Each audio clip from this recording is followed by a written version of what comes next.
नमस्कार, आप देख रहे हैं बोलता हिमाचल। मैं हूं अर्नव और लेकर आया हूं देवभूमि हिमाचल से आज की बड़ी और महत्वपूर्ण खबरें। दोस्तों, रोजाना खबरों के लिए चैनल को सब्सक्राइब करें, वीडियो को लाइक और शेयर करें। कमेंट बॉक्स में अपने जिले का नाम हमें जरूर बताएं। वीडियो को अंत तक जरूर देखें। चलिए शुरू करते हैं आज का हिमाचल न्यूज बुलेटिन। सरकार ने इंदिरा गांधी प्यारी बहना सुख सम्मान निधि योजना में जोड़ी नई शर्त। हिमाचल प्रदेश सरकार ने इंदिरा गांधी प्यारी बहना सुख सम्मान निधि योजना में आय सीमा जोड़ दी है। अब केवल वे महिलाएं इस योजना का लाभ उठा सकती हैं जिनके परिवार की वार्षिक आय 2 लाख रुपए से कम है। अब नई शर्त लागू होने के बाद पुराने आवेदन रद्द कर दिए जाएंगे, यानी कि महिलाओं को वार्षिक आय की इस शर्त के आधार पर ही योजना के लिए नए सिरे से आवेदन करना पड़ेगा। जल शक्ति विभाग को अंबर से मिली शक्ति, 3 महीने तक टेंशन खत्म। करीब 3 माह के लंबे ड्राई स्पेल के चलते प्रभावित हुई पेयजल योजनाओं के लिए बारिश और बर्फबारी संजीवनी बनेगी। ताजा हिमपात के कारण जल स्रोतों में भी नई जान आ गई है और बारिश ने भी इनको रिचार्ज कर दिया है। लिहाजा जल शक्ति विभाग भी मान रहा है कि अब कम से कम 3 माह तक पेयजल योजनाओं में पानी की कमी नहीं खलेगी। जानकारी के अनुसार लंबे समय से बारिश और सर्दियों के शुरुआती सीजन में बर्फबारी न होने के चलते इसका असर पेयजल योजनाओं पर दिखने आरंभ हो गया था, जिसके कारण प्रदेश के अलग अलग हिस्सों में पानी की दिक्कत भी पेश आने लगी थी। हिमाचल की 655 पंचायत ने एक भी आदमी को नहीं दिया मनरेगा में काम। 77 में खर्च नहीं हुआ बजट। हिमाचल प्रदेश की 655 ग्राम पंचायतों में दिसंबर में मनरेगा के तहत एक भी आदमी को काम नहीं दिया गया। केंद्रीय ग्रामीण विकास मंत्रालय की रिपोर्ट में ये चौंकाने वाला खुलासा हुआ है। इस रिपोर्ट के अनुसार 3616 ग्राम पंचायतों में से 655 ऐसी निकली जिनमें एक भी कार्य दिवस का सृजन नहीं किया गया। प्रदेश की 77 ग्राम पंचायतें ऐसी हैं जिनमें मनरेगा के तहत कोई भी बजट खर्च नहीं किया गया। पूर्ण राज्यत्व दिवस, परागपुर से आज सौगातें देंगे सीएम। महिलाओं को 1500 कर्मचारियों को डीए की आस। मुख्यमंत्री सुखविंदर सिंह सुक्खू कांगड़ा जिला के परागपुर से पूर्ण राज्यत्व दिवस के राज्य स्तरीय समारोह को संबोधित करेंगे। वो इस अवसर का इस्तेमाल नई घोषणा को लेकर भी कर सकते हैं। इससे पहले मुख्यमंत्री मनाली और सुलह विधानसभा क्षेत्र के दौरे के दौरान 1 अप्रैल से महिलाओं को 1500 रुपए देने की घोषणा कर चुके हैं। ये घोषणा पूरे प्रदेश के लिए एक साथ कब होगी, इसका इंतजार अभी महिलाओं को है। दूसरी तरफ राज्य के सरकारी कर्मचारियों को अपने महंगाई भत्ते और पिछले वेतन आयोग के एरियर का फिक्र है। मुख्यमंत्री इसके बाद विधानसभा के बजट सत्र में जा रहे हैं, इसलिए नए बजट से पहले क्या कोई बड़ी घोषणा पूर्ण राज्यत्व दिवस के मंच से हो सकती है, इसका इंतजार सबको है।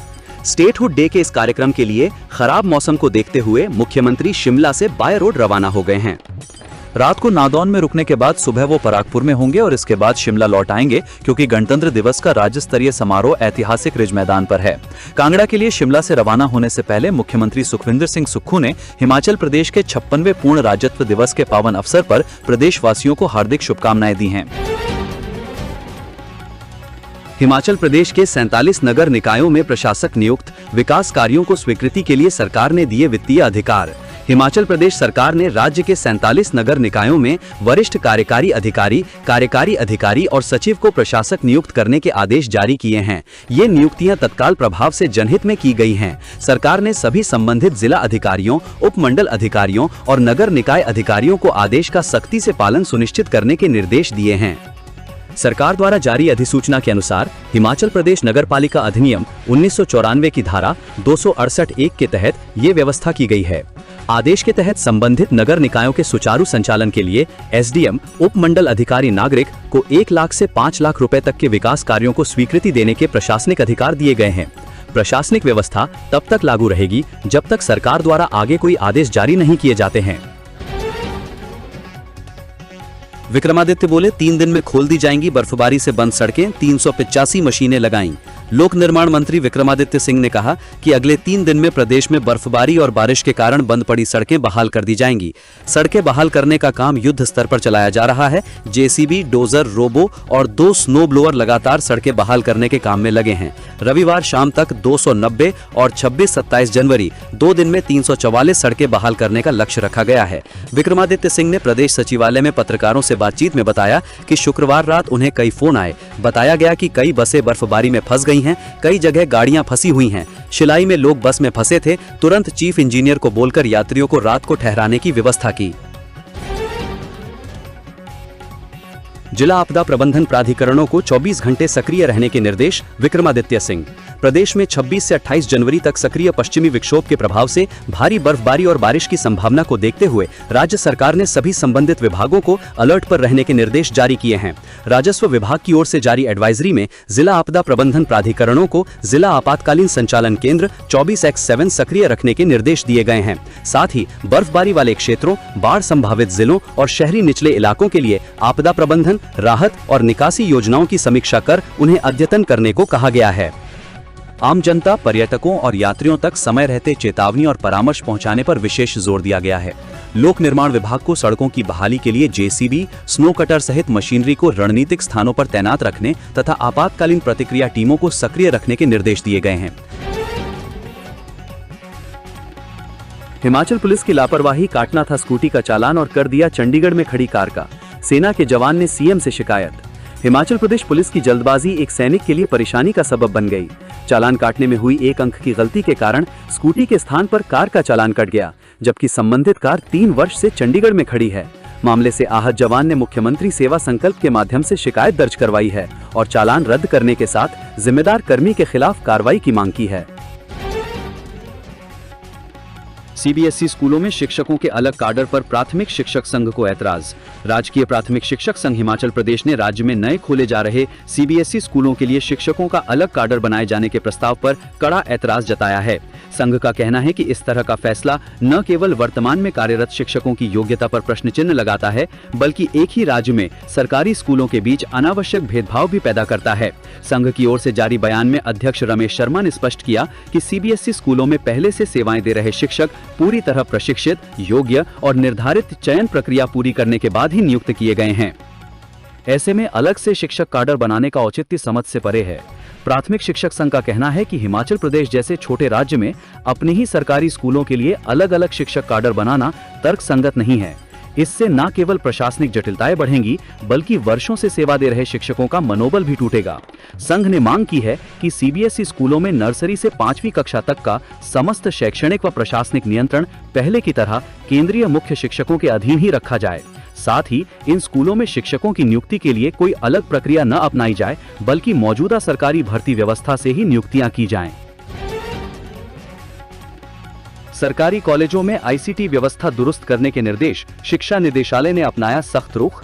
हिमाचल प्रदेश के सरकारी डिग्री कॉलेजों, संस्कृत कॉलेजों, जीसीटीई और एससीईआरटी में आईसीटी हार्डवेयर और कंप्यूटर अवसंरचना की कार्यप्रणाली को लेकर उच्च शिक्षा निदेशालय ने सख्त रुख अपनाया है।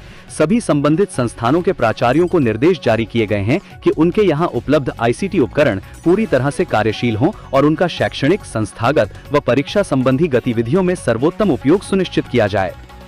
निदेशालय ने स्पष्ट किया है कि संस्थानों की ओर से स्वयं खरीदे गए या उच्च शिक्षा निदेशालय के माध्यम से उपलब्ध कराए गए कंप्यूटर, सर्वर, नेटवर्किंग उपकरण और अन्य आईसीटी संसाधनों में यदि कोई कमी, खराबी या तकनीकी समस्या है तो उसे तत्काल दूर किया जाए, ताकि कॉलेजों के नियमित कार्यों में किसी प्रकार का व्यवधान न आए। सूर्या कंपनी के भुगतान पर रोक हटाने से हिमाचल हाईकोर्ट ने किया इनकार। हिमाचल प्रदेश हाईकोर्ट की अवकाशकालीन पीठ ने प्रतिवादी निजी ठेकेदार सूर्या कंपनी की ओर से दायर उस आवेदन पर राहत देने से इनकार कर दिया है, जिसमें उनके रोके गए भुगतान को जारी करने की मांग की गई थी।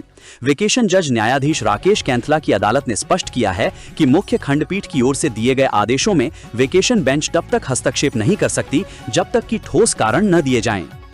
अदालत ने पाया कि आवेदन में इस बात का कोई जिक्र नहीं है कि नोटिस मिलने के बावजूद ठेकेदार पिछली सुनवाई पर कोर्ट में पेश क्यों नहीं हुआ। कोर्ट ने कहा कि भुगतान रोकने का निर्णय मुख्य खंडपीठ का है। वेकेशन बेंच इस आदेश में तब तक बदलाव नहीं कर सकती जब तक कि अनुपस्थिति का कोई ठोस और तर्कसंगत कारण न दिया जाए। अदालत ने स्पष्ट किया कि मामले के गुणों पर फैसला मुख्य खंडपीठ ही करेगी। कोर्ट ने इस आवेदन को अब मुख्य खंडपीठ के समक्ष उसी तिथि पर सूचीबद्ध करने का निर्देश दिया है जो पहले से तय की गई है। तब तक ठेकेदार के भुगतान पर लगी रोक बरकरार रहेगी। पॉलीक्लिनिक के अनुबंध चिकित्सा अफसरों को मिलेगा बढ़ा हुआ वेतन, हाईकोर्ट ने दी राहत।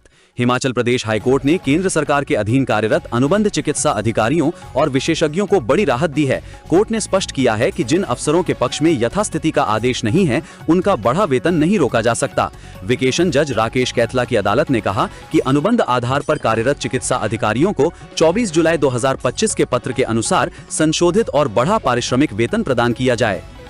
अदालत ने केंद्र सरकार को मामले में 3 सप्ताह के भीतर जवाब दाखिल करने का आदेश दिया है। रक्षा मंत्रालय ने 24 नवंबर 2025 को एक पत्र जारी कर पॉलीक्लिनिक में अनुबंध पर कार्यरत चिकित्सा अधिकारियों, विशेषज्ञों और प्रभारी अधिकारियों के वेतन में संशोधन किया था। सीएम सुक्खू बोले, ना तो अपने मंत्री ना किसी पूर्व मंत्री के खिलाफ शुरू की जांच। नेता प्रतिपक्ष जयराम ठाकुर की ओर से उप मुख्यमंत्री या मंत्री के खिलाफ जांच शुरू करने के आरोप पर सीएम सुखविंदर सिंह सुक्खू ने कहा कि सरकार के पास चिट्ठियां आती रहती हैं, उन्हें फाइल किया जाता है। जयराम ठाकुर का बयान आ रहा था कि एक मंत्री के खिलाफ जांच की गई है। किसी के खिलाफ भी चिट्ठी आती है तो उन्हें फाइल करने की एक प्रशासनिक प्रक्रिया होती है। कई बार मुख्यमंत्री या उप मुख्यमंत्री के खिलाफ चिट्ठी भी आती है, अनेक बार राज्यपाल से भी मार खोकर आती है। राज्य सचिवालय के बाहर मीडिया से अनौपचारिक बात करते हुए सीएम सुक्खू ने कहा कि सरकार ने न तो मंत्री के खिलाफ कोई जांच शुरू की है और न ही भाजपा की पिछली सरकार के मंत्रियों के खिलाफ जांच शुरू की है। जयराम के खिलाफ भी चिट्ठी आई थी, उसे भी फाइल किया गया है। कोई तर्क के साथ आए और एफिडेविट के साथ आए तो फिर तो बात की जा सकती है।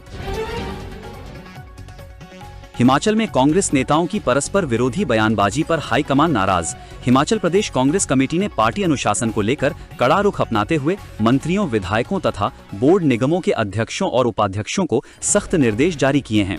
ये निर्देश अखिल भारतीय कांग्रेस कमेटी के स्पष्ट आदेशों के तहत जारी किए गए हैं।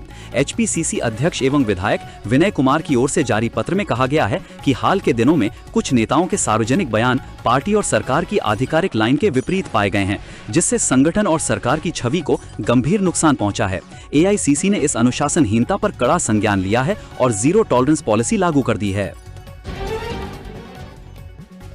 पूर्ण राज्यत्व दिवस पर सीएम करेंगे web series the white tooth का शुभारंभ। पूर्ण राज्यत्व दिवस के प्रागपुर कांगड़ा में आयोजित होने वाले राज्य स्तरीय समारोह के उपलक्ष्य पर हिप ज्ञान विज्ञान समिति द्वारा नशे पर तैयार की गई web series the white tooth का मुख्यमंत्री सुखविंदर सिंह सुक्खू शुभारंभ करेंगे। ज्ञान विज्ञान समिति के राज्य सचिव सत्यवान पुंडीर ने जारी बयान में कहा कि इस वेब सीरीज का पहला एपिसोड 25 जनवरी को प्रसारित किया जाएगा। हिमाचल प्रदेश राज्य चयन आयोग ने समूह प्रशिक्षकों के परिणाम किए घोषित। हिमाचल प्रदेश राज्य चयन आयोग ने शनिवार को संविदा आधार पर 12 समूह प्रशिक्षकों की भर्ती के लिए आयोजित कंप्यूटर आधारित स्क्रीनिंग परीक्षा CIT के परिणाम घोषित किए। आधिकारिक सूत्रों के मुताबिक इन पदों में सामान्य UR 6, OBC UR 2, अनुसूचित जाति UR 2, अनुसूचित जाति BPL 1 और अनुसूचित जनजाति UR 1 शामिल हैं। ये परिणाम आयोग की अनुमोदित पुरस्कार सूची और अनुपात के अनुसार संकलित किया गया है। परिणाम HPRCA हमीरपुर की आधिकारिक वेबसाइट पर भी उपलब्ध है। मंडी में टला बड़ा हादसा, चलती बस के आगे पहाड़ी से गिरा मलबा, 15 यात्री थे सवार, मची अफरा तफरी। हिमाचल प्रदेश के मंडी जिले में शुक्रवार सुबह पंडोह गोहर रोड पर थमलाह के पास अचानक पहाड़ी से भारी मलबा सड़क पर आ गिरा, लेकिन बस ड्राइवर की तत्परता के कारण बड़ा हादसा टल गया। घटना सुबह लगभग 9 बजे हुई। जानकारी के अनुसार पंडोह से चेल चौक की ओर जा रही ठाकुर बस मलबे के ठीक आगे पहुंच गई थी। बस में लगभग 15 यात्री सवार थे। जैसे ही मलबा सड़क पर गिरा, बस ड्राइवर सुरेंद्र कुमार ने समय रहते अपनी सूझबूझ दिखाई और तुरंत बस रोक दी। इसके बाद उन्होंने सभी यात्रियों को सुरक्षित बाहर निकालकर बस को पीछे हटाया। ड्राइवर सुरेंद्र कुमार ने बताया कि जैसे ही मलबा गिरा, उन्होंने यात्रियों की सुरक्षा सुनिश्चित करते हुए बस रोकी। उन्होंने कहा कि वो संतुष्ट हैं कि किसी भी यात्री या बस को कोई नुकसान नहीं हुआ। न पासपोर्ट और न ही वैध वीजा, हिमाचल में पकड़ी गई उज्बेकिस्तान की महिला, फॉरेनर्स एक्ट में केस दर्ज। जिला सिरमौर पुलिस ने बड़ी कार्रवाई की है। दरअसल पुलिस ने अवैध रूप से भारत में रह रही उज्बेकिस्तान की एक महिला को गिरफ्तार किया है। महिला के पास कोई वैध दस्तावेज नहीं था। पुलिस थाना सदर नाहन की टीम ने ये कार्रवाई संदिग्ध वाहन की सूचना के आधार पर की। पुलिस के अनुसार गुरुवार देर रात 112 हेल्पलाइन के माध्यम से एक संदिग्ध वाहन की सूचना प्राप्त हुई थी। सूचना पर कार्रवाई करते हुए पुलिस टीम ने शक्ति नगर से आगे कैंची मोड़ और जोगन वाली लिंक रोड क्षेत्र में तलाशी अभियान चलाया। इस दौरान सड़क किनारे नाली में फंसी उत्तर प्रदेश नंबर की एक कार बरामद की गई। वाहन की जांच करने पर उसमें एक पुरुष और एक विदेशी महिला सवार पाई गई। पुरुष की पहचान सैफ क्वेजिलबाश निवासी ग्रेटर नोएडा उत्तर प्रदेश के रूप में हुई, जबकि महिला ने स्वयं को उज्बेकिस्तान की नागरिक बताया। पुलिस ने जब महिला से भारत में रहने से संबंधित वैध दस्तावेजों की मांग की तो वो न तो पासपोर्ट और न ही वैध वीजा प्रस्तुत कर सकी। दस्तावेजों के अभाव में मामला संदिग्ध पाए जाने पर पुलिस ने दोनों को हिरासत में ले लिया। एसपी सिरमौर निश्चित सिंह नेगी ने मामले की पुष्टि करते हुए बताया कि पुलिस थाना नाहन में विदेशी महिला के खिलाफ फॉरेनर्स एक्ट की धारा 14 के तहत मामला दर्ज किया गया है। महिला को हिरासत में लेकर आगे की कानूनी कार्रवाई की जा रही है। गणतंत्र दिवस से पहले हमीरपुर में हड़कंप, ड्रग सहित लाखों के कैश और गोला बारूद के साथ मां बेटा गिरफ्तार। हमीरपुर जिले के नादौन उपमंडल में नशा तस्करी के खिलाफ चलाए जा रहे अभियान में पुलिस को एक बड़ी कामयाबी हाथ लगी है। पुलिस ने गुप्त सूचना के आधार पर नादौन के झलाण गांव में एक घर से नशीले पदार्थों के साथ साथ कैश और गोला बारूद बरामद किया है। इस मामले में मां और बेटे को गिरफ्तार किया गया है। ये गिरफ्तारी ऐसे समय में हुई है जब पूरा शहर और प्रशासन गणतंत्र दिवस समारोह की तैयारियों में व्यस्त है। एक तरफ राष्ट्रीय पर्व का जश्न मनाने की तैयारी चल रही है, वहीं दूसरी ओर एक रिहायशी घर से चिट्टे के साथ गोला बारूद मिलने की खबर से शहर में हड़कंप मच गया है। सुरक्षा की दृष्टि से पुलिस इस बरामदगी को बहुत गंभीरता से ले रही है। हिमाचल के मंडी जिले में महसूस किए गए भूकंप के झटके मचा हड़कंप। रिक्टर स्केल पर 3.6 मापी गई तीव्रता। हिमाचल प्रदेश के मंडी जिले में शनिवार दोपहर को हल्के भूकंप के झटके महसूस किए गए, जिससे कुछ समय के लिए लोगों में भय और अस्थायी दहशत का माहौल बन गया। हालांकि भूकंप की तीव्रता कम होने के कारण किसी तरह के जान माल के नुकसान की सूचना नहीं है। नेशनल सेंटर फॉर सिस्मोलॉजी के अनुसार शनिवार दोपहर करीब 3:49 पर ये झटके महसूस किए गए और कुछ सेकंड तक महसूस किए गए। भूकंप की तीव्रता रेक्टर स्केल पर 3.6 मापी गई। भूकंप का केंद्र मंडी जिले में 31.50 डिग्री उत्तरी अक्षांश और 77.01 डिग्री पूर्वी देशांतर पर स्थित था। मंडी के अलावा आसपास के क्षेत्रों में भी हल्के झटके महसूस किए गए। प्रशासन ने साफ किया है कि अब तक किसी भी स्थान से किसी प्रकार के नुकसान या चोट की रिपोर्ट नहीं आई है। हिमाचल में बर्फबारी से 2 नेशनल हाईवे सहित 683 संपर्क मार्ग बंद, कई जिलों में ब्लैकआउट, 5775 ट्रांसफार्मर ठप। बर्फबारी के बाद से राज्य में दुश्वारियां जारी हैं और शनिवार शाम तक राज्य में 2 नेशनल हाईवे सहित 683 संपर्क मार्ग अवरुद्ध रहे। इनमें लाहौल स्पीति जिले में NH03 कोकसर से रोहतांग पास और NH 505 ग्राम्फू, बातल और समदो से लोसर के बीच बंद चल रहे हैं। इसी जिले में 290 संपर्क मार्ग भी बंद हैं। चंबा में 132, कांगड़ा में 4, किन्नौर में 20, कुल्लू में 79, मंडी में 126, सिरमौर में 29, सोलन में 1 व ऊना में 2 मार्ग अवरुद्ध हैं, जबकि शिमला का डेटा उपलब्ध नहीं हो सका है, लेकिन जिला शिमला के ऊपरी इलाकों में भारी संख्या में मार्ग बंद हैं। बिलासपुर व हमीरपुर जिलों में एक भी मार्ग बंद नहीं है। इन मार्गों को खोलने के लिए भारी संख्या में मशीनरी और कर्मचारियों की जिम्मेदारियां सुनिश्चित बनाई गई हैं। राज्य आपदा परिचालन केंद्र के अनुसार राज्य में कई जिलों में ब्लैकआउट छाया हुआ है। राज्य में 5775 बिजली के ट्रांसफार्मर ठप चल रहे हैं।